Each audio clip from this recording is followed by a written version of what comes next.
আসসালামু আলাইকুম, সুপ্রিয় দর্শক মণ্ডলী। পাকিস্তান উত্তাল।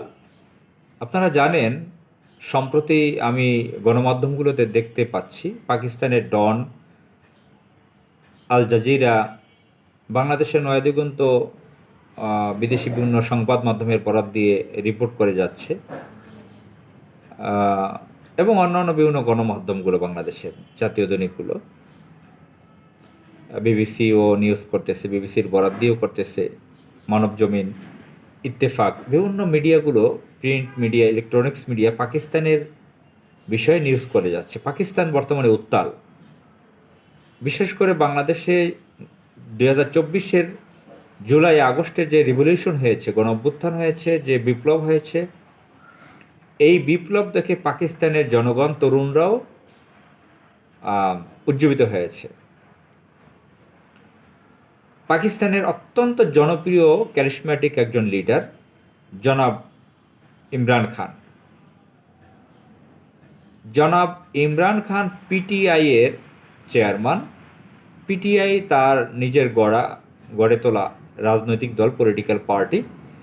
তিনি সেই পার্টি তৈরি করে দীর্ঘ সংগ্রাম, লড়াই করে 23 বছর পরে তিনি প্রধানমন্ত্রী নির্বাচিত হয়েছিলেন, বিপুল ভোটে বিজয়ী হয়েছিলেন।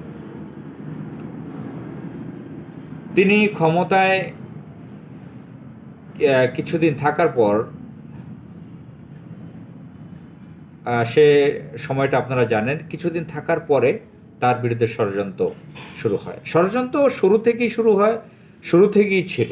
ইমরান খান যখন প্রাইম মিনিস্টারের চেয়ারে বসেন, তখন থেকেই ষড়যন্ত্র ছিল। পাকিস্তানের বিরুদ্ধে ষড়যন্ত্র পাশের দেশের ভারত, আমেরিকা, বিশ্বের বিভিন্ন দেশের ষড়যন্ত্র রয়েছে। আপনারা জানেন, পাকিস্তান হচ্ছে বিশ্বের এমন একটি দেশ যেখানে নিউক্লিয়ার পাওয়ার রয়েছে। মুসলিম দেশের মধ্যে তার পারমাণবিক বোমা রয়েছে। পাকিস্তানের সেই শক্তি রয়েছে। পাকিস্তানে বিজ্ঞানে সমৃদ্ধ, মেডিকেল ইকুইপমেন্ট তৈরি করতে পারে, বিমান তৈরি করতে পারে। মিস্টার ইমরান খান তিনি আলাদা কারেন্সি পর্যন্ত তৈরি করতে চেয়েছিলেন। ডলারের অধীনে যে ডোমিনেট করা হয় সারা বিশ্বকে, অর্থনৈতিক ডোমিনেট, সেটা থেকে তিনি বের হতে চেয়েছিলেন। পাকিস্তানকে তিনি আধুনিকভাবে গড়ে তুলতে চেয়েছিলেন।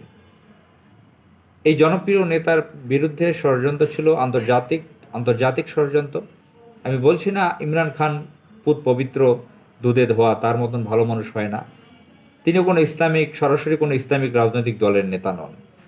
তার দল সাধারণ একটা রাজনৈতিক দল, যেখানে বেপরদা অনেক নারী রয়েছে, নামাজ না পড়া বহুত মানুষ রয়েছে, কোনো ইসলামিক সংগঠন না। তারপর ইমরান খানের মধ্যে আল্লাহর ভয় আছে, পরকালের ভয় আছে। তিনি একজন ইমানদার ব্যক্তি। ইসলামের পক্ষেই তিনি কথা বলেন, বিপক্ষে কথা বলেন না।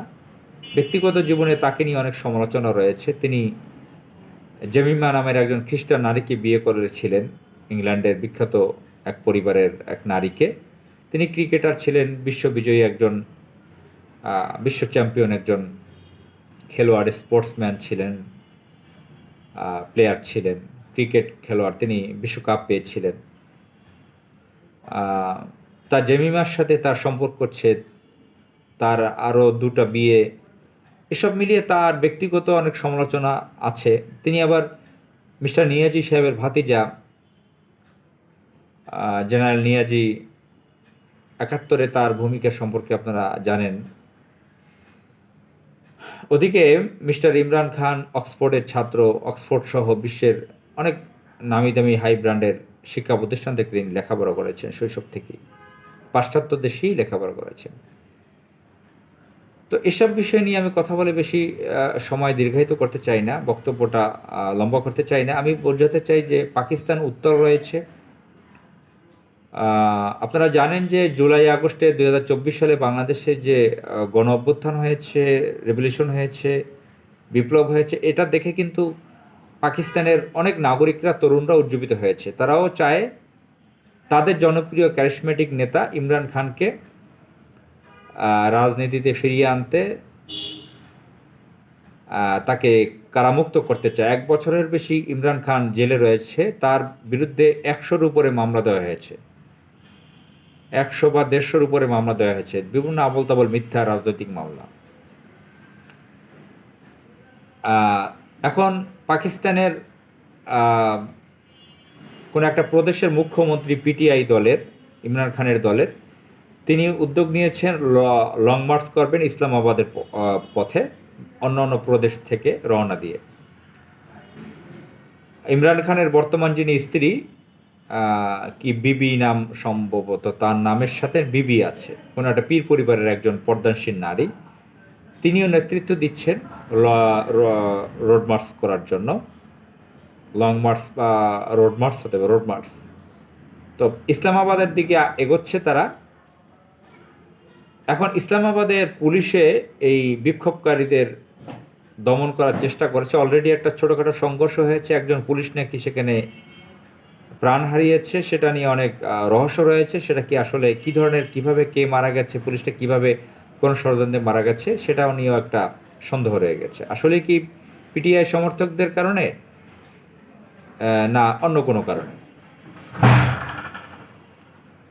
তো পিটিআই এই সিদ্ধান্ত নিয়েছে, আমরা এই সিদ্ধান্তটাকে ইতিবাচক মনে করি। পাকিস্তানের জনগণ তাদের গণতান্ত্রিক প্রচলিত যে অধিকারটা, সেটা ফিরে পাক, মানবাধিকার তারা প্রতিষ্ঠা করুক। পাকিস্তান আন্তর্জাতিক বড় ধরনের ষড়যন্ত্রের, ইসরায়েল আমেরিকার ষড়যন্ত্রের মধ্যে রয়েছে। বিশেষ করে আমেরিকার ষড়যন্ত্রের প্যাচে পড়ে ইমরান খানের এই ঘটনা হয়েছিল। আমেরিকা বড় ধরনের ষড়যন্ত্র করেছিল ইমরান খানের বিরুদ্ধে। সেটা আপনারা জানেন যে পাকিস্তানে কি হয়েছিল, তাকে কিভাবে একজন নির্বাচিত প্রধানমন্ত্রীকে ক্ষমতাচ্যুত করা হয়েছিল বিচার বিভাগকে ব্যবহার করে। আপনারা জানেন যে পাকিস্তানের বিচার বিভাগ আর সেনাবাহিনী কি কি ধরনের কাজ করে থাকে, ভালো মন্দ। তো যাই হোক, আমরা পাকিস্তানের জনগণের কল্যাণ কামনা করি, সেখানে গণতন্ত্র, মানবাধিকার ফিরে আসুক। পাকিস্তানের জনপ্রিয় political leader mister Imran Khan কারামুক্ত হোক, তিনি রাজনীতিতে ফেরত আসুক, দেশকে নেতৃত্ব দেওয়ার সুযোগ পাক, এটা আমাদের কামনা। আসসালামু আলাইকুম।